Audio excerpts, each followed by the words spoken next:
Hello, product managers. Welcome back to the channel where we turn PM theory into real-world impact. Today, we're diving into something that separates senior PMs from the rest, and it's not what you think. We're talking about product design.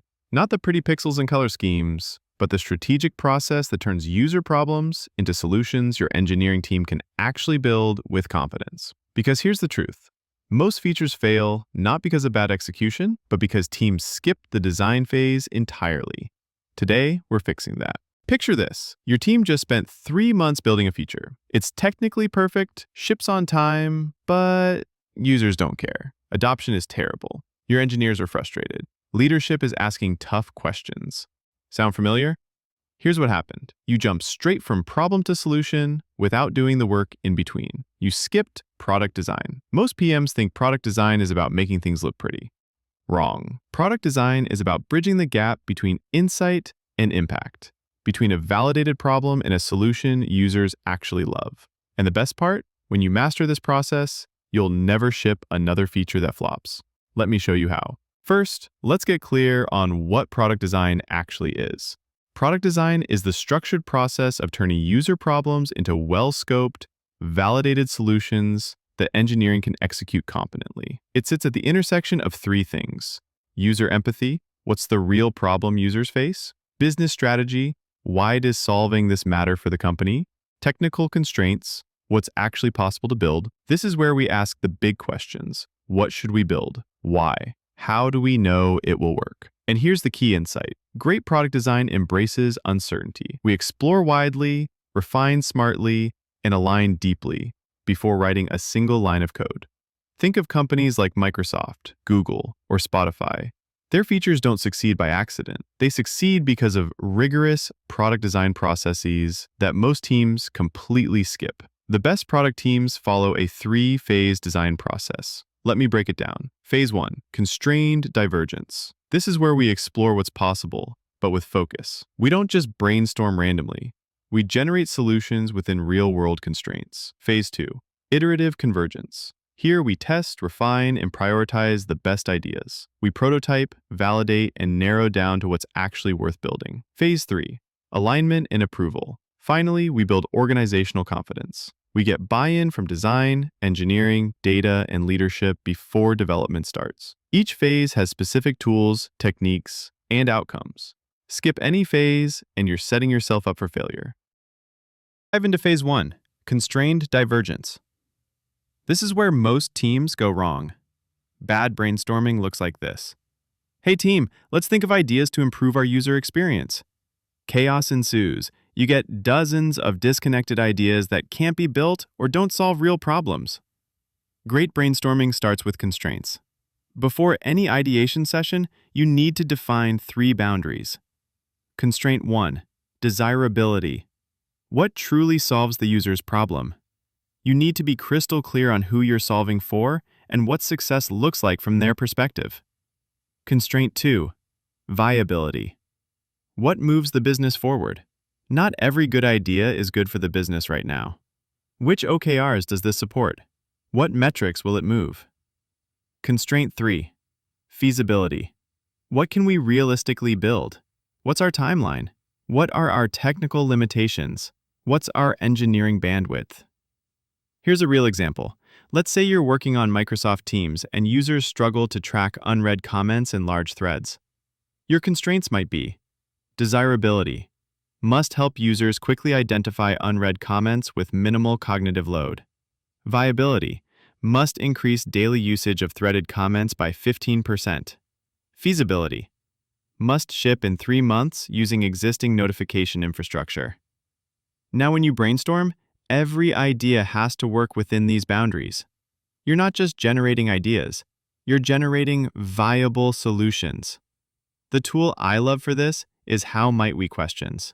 Instead of saying, let's improve notifications, you ask, how might we help users instantly spot unread comments without adding clutter? This constraint-based approach is why top product teams consistently ship features that work while others waste months on features nobody wants.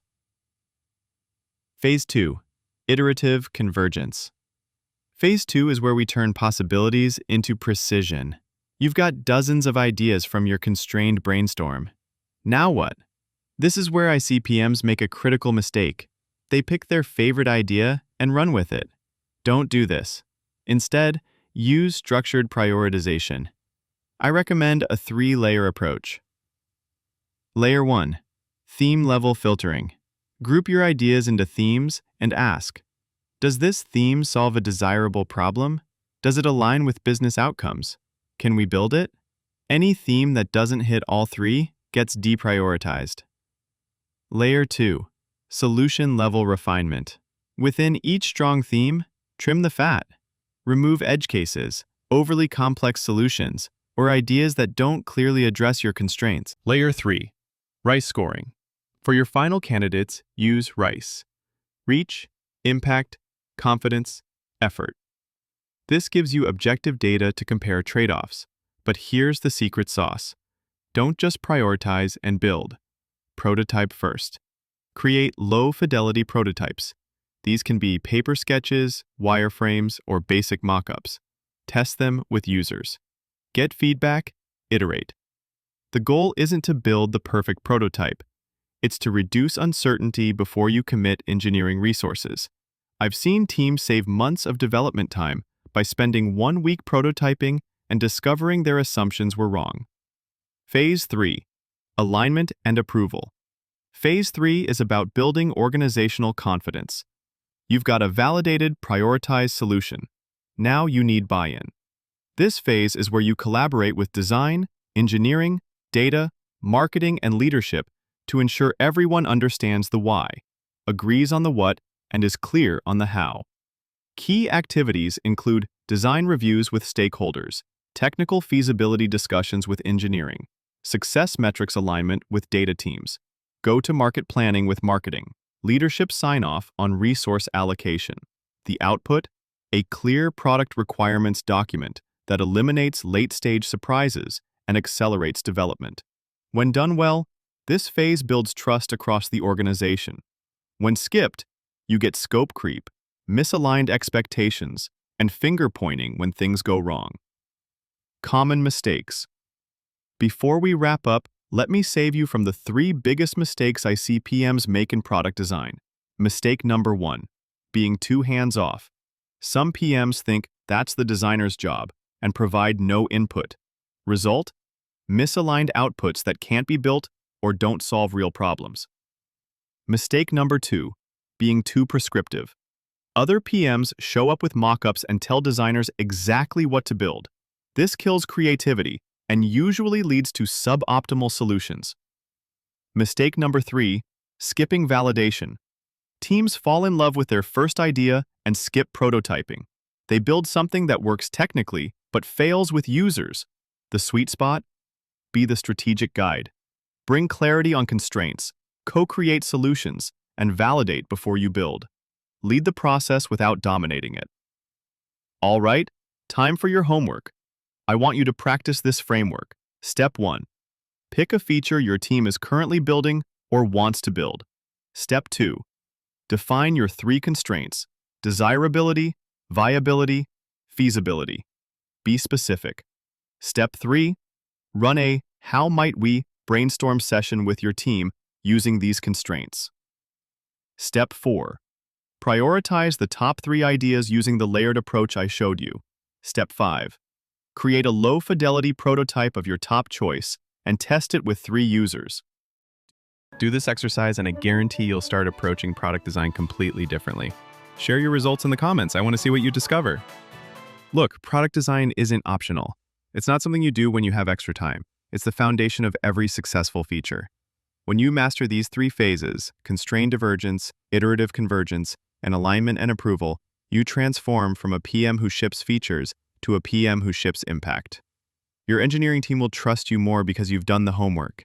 Your users will love what you build because you validated it properly, and your leadership will respect you because you're driving real business results.